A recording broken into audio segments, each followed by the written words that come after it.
नमस्कार, मेरा नाम है एस्ट्रोलॉजर सचिन पंडित और आप देख रहे हैं एस्ट्रो इनवाइट चैनल। ये एस्ट्रो इनवाइट चैनल लगभग यूट्यूब पर 7 या 8 साल पुराना है और यहाँ पर आपको एस्ट्रोलॉजी से रिलेटेड सटीक और सही जानकारियाँ मिलती हैं। तो इस चैनल को सब्सक्राइब करिए और अपना प्यार दीजिए। और आप जो स्क्रीन पर देख रहे हैं बहुत सारे थंबनेल्स, ये हमारा नया चैनल है पोर्ट शास्त्रा। तो इस चैनल को भी अपना प्यार दीजिए, लिंक नीचे डिस्क्रिप्शन में है, यहाँ पर देखिए जाकर बहुत सारे यूनिक और शानदार पॉडकास्ट। तुला राशि का साप्ताहिक राशिफल 26 जनवरी से 2 फरवरी के बीच में कैसा रहेगा वक्त, मैं आपको इस वीडियो में बताने वाला हूँ। ये जानकारी चंद्र राशि पर आधारित होगी और 26 जनवरी की शुभकामनाओं के साथ शुरुआत करते हैं। और 29 जनवरी को है मौनी अमावस्या। इस अमावस्या वाले दिन आप किसी पवित्र नदी के जल से स्नान करिएगा। स्नान जरूर करिएगा, चाहे नदी ना हो तो घर पे ही स्नान करिएगा और दान पुण्य यथासंभव जरूर करिएगा। मंदिर जाइएगा और चुप रहने की कोशिश करिएगा। तुला राशि 26 जनवरी से 2 फरवरी कैसा रहेगा वक्त। तुला राशि के जातकों के लिए यह सप्ताह संतुलन और सामंजस्य का होगा, यानी कि समझदारी भी दिखानी पड़ेगी और हर एक काम में बैलेंस भी रखना पड़ेगा। शुक्र ग्रह आपकी ऊर्जा को बढ़ाने वाले हैं और शुक्र ग्रह जो है आपकी राशि के स्वामी हैं और मीन राशि में गोचर कर रहे हैं, यानी कि उच्च के हो गए हैं और कुछ राशि वालों की मालव्य योग का निर्माण भी कर रहे हैं। तो आपकी राशि का स्वामी मजबूत है तो आपको भी मजबूती जरूर देगा। तो आर्थिक स्थिति में सुधार होगा, आपकी आमदनी के नए रास्ते यहाँ पर शुक्र खोल रहे हैं और बाकी ग्रह भी खोल रहे हैं। इस समय में आपको इन्वेस्टमेंट करने के कई मौके मिलेंगे और ये इन्वेस्टमेंट आपके आने वाले भविष्य में आपको लाभ देंगे। साथ ही साथ जब कमाई अच्छी हो तो थोड़ी सी बचत पर भी ध्यान देना चाहिए, तो ये समय बचत करने का भी होगा। बात करते हैं पारिवारिक जीवन की, तो पारिवारिक जीवन में सुख शांति का अनुभव होगा। परिवार के सदस्यों के साथ आपको समय बिताने का मौका मिलेगा।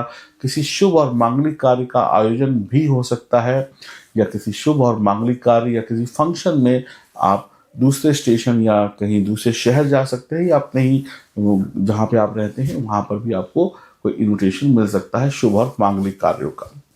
यहाँ पर जो आपका विवाद चल रहा है, यदि घर में किसी भी प्रकार का कोई टेंशन या कोई विवाद है तो इसे सुलझाने का बिल्कुल सही समय है। बुजुर्गों का आशीर्वाद मिल रहा है और मार्गदर्शन आपको मिलेगा एक्सपीरियंस लोगों का।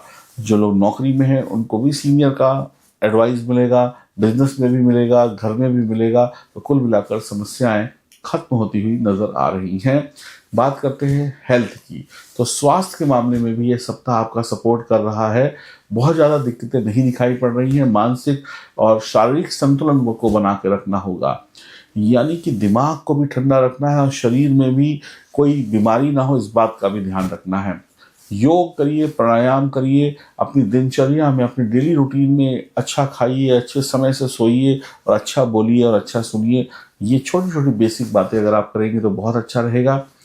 आपके घर में जो बड़े बुजुर्ग होते हैं वो आपको कई बार कहते हैं बादाम खा लो, किशमिश खा लो, ये ड्राई फ्रूट वाले लड्डू खा लो, गर्म दूध पी लो, शहद खा लो, तो उनकी बातों को मानिएगा। ये छोटी छोटी सी जो रेमेडीज़ हैं ये आपके अंदर एनर्जी को लेकर आएंगी और आपकी कई छोटी छोटी बीमारियों से आपको मुक्ति दिला देंगी। चिंता और तनाव से आपको बचना है। पेट बहुत अच्छा रखना होगा क्योंकि गैस एसिडिटी आपको परेशान कर सकती है। तो सोच समझ कर खाना है, फालतू का खाना नहीं खाना है और एक्सरसाइज जरूर करनी है। तो सुबह भी टहलना है, शाम को भी टहलना है और अगर कोहरा है, सर्दी है तो अपने घर में ही थोड़ा इधर से उधर वॉक कर लें ताकि शरीर चलता फिरता रहे। तो स्वास्थ्य के मामले में इतनी सावधानी तुला राशि वालों को रखनी होगी। प्रेम की बात करें यानी लव लाइफ की बात करें और मैरिड लाइफ की बात करें तो प्रेम संबंधों में भी यह सप्ताह अनुकूल है और आप अपने साथी के साथ एक बेहतर वक्त बिताते हुए नजर आएंगे।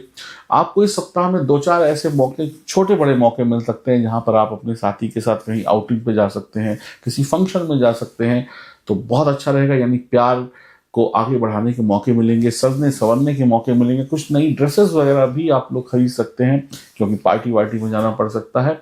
सिंगल लोगों के लिए भी यह समय बहुत अच्छा है। किसी खास व्यक्ति से मुलाकात हो सकती है, आपका सपना सच हो सकता है और वैवाहिक जीवन में भी अच्छा है, प्रेम की दुनिया में भी अच्छा है। जीवन साथी के साथ रिश्ते मजबूत करने का ये बहुत अच्छा समय है। तो यहाँ आगे बढ़िए और अपने रिश्तों को मजबूत करिए। करियर और व्यवसाय की बात की जाए, यानी जॉब और बिजनेस की, या जो लोग जॉब की तलाश कर रहे हैं उनकी बात की जाए, तो करियर के लिहाज से यह सप्ताह शुभ रहेगा। आप अपनी मेहनत और कौशल से नए अवसर प्राप्त करेंगे। व्यवसाय करने वाले बच्चों के लिए, व्यवसाय करने वाले लोगों के लिए लाभकारी समय है। आपको नए साझेदारी के प्रस्ताव मिल सकते हैं, आपके पास पैसा आ सकता है, आपके पास फंडिंग आ सकती है, आपको पैसे मांगने नहीं पड़ेंगे, कहीं ना कहीं से जुगाड़ हो जाएगा पैसे का। और जो भी लोग सरकारी क्षेत्र से जुड़े हैं उनके लिए भी समय बहुत ही बढ़िया होने वाला है, यानी सरकारी नौकरी में भी आपको सफलता मिलने वाली है। तो बिजनेस के लिहाज से भी अच्छा समय है। यहाँ पर आप कुछ इन्वेस्टमेंट करके अपने बिजनेस को और ऊपर ले जा सकते हैं। अब बात करते हैं बच्चों की, तो बच्चों के लिए समय बहुत अच्छा है, यानी उनकी एजुकेशन के लिए बहुत अच्छा है। अगर वो कोई कंपटीशन वगैरह दे रहे हैं तो उसके लिए भी समय बहुत अच्छा है। तो बच्चे एग्ज़ाम्स वगैरह की तैयारी के लिए भी बहुत अच्छा समय है। इस समय में अगर आप किसी कंपटीशन की तैयारी के लिए कहीं किसी इंस्टीट्यूट में एडमिशन वगैरह लेना चाहते हैं, किसी कॉलेज में या किसी कोचिंग में एडमिशन लेना चाहते हैं, तो बहुत अच्छा समय है। यानी कि एक अच्छा टीचर, एक अच्छा इंस्टीट्यूट आपको मिलने वाला है। बच्चों को अगर आने वाले टाइम में उनकी कोई परीक्षा या कंपटीशन है तो उसकी तैयारी करने का बहुत अच्छा यहाँ पर मौका भी मिलता हुआ दिखाई पड़ रहा है। बात करते हैं कुछ उपायों की जिससे इस वक्त को और बेहतर बनाया जाए। तो शुक्रवार के दिन माँ लक्ष्मी का पूजन करें।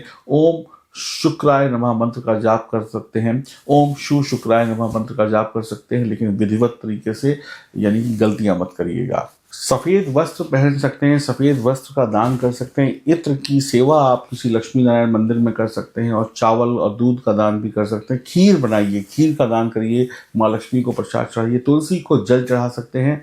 गरीब बच्चों में मिठाई और कपड़े भी आप वितरित कर सकते हैं। तो तुला राशि वालों के लिए सप्ताह बहुत अच्छा बीत रहा है। मन की इच्छाएं पूरी हो रही हैं और जीवन में आगे बढ़ने के रास्ते भी खुलते हुए नजर आ रहे हैं। अब हमें सफलता क्यों नहीं मिलती है सब कुछ करने के बाद? आइए मैं आपको बताता हूं कि आप सब कुछ कर लेते हैं उसके बाद भी क्यों फेल हो जाते हैं, कारण क्या है। आप में से बहुत सारे लोग ये शिकायत करते हैं कि पंडित जी, जो आप वीडियो के थंबनेल में लिखते हो और जो वीडियो में बताते हो वो हमारी ज़िंदगी में होता ही नहीं है, अगर होता है तो बहुत कम होता है। ऐसा क्यों? आप कुछ बोलते हो और उसका उल्टा होता है। ये इसलिए होता है क्योंकि आपकी जन्म कुंडली जो है ना, वो कमज़ोर है। आपकी जन्म कुंडली के जो सितारे हैं वो कमज़ोर हैं। जब तक आपकी जन्म कुंडली के 9 ग्रह मजबूत नहीं होंगे तब तक आप सफलता नहीं पाएंगे। इसका एक सीधा सा एग्जाम्पल मैं आपको देता हूँ। अगर आप बुद्धिजीवी हैं, समझदार हैं, तो 2 मिनट में समझ जाएंगे। जब भी कोई घर बनाया जाता है तो सबसे पहले उसकी नींव डाली जाती है, और नींव जितनी मजबूत होगी उतनी ही बिल्डिंग के ऊपर बिल्डिंग खड़ी होती चली जाएंगी। अगर नींव कमज़ोर है तो फिर ऊपर की बिल्डिंगें भी टिकेंगी नहीं, आज नहीं तो कल गिर जाएंगी।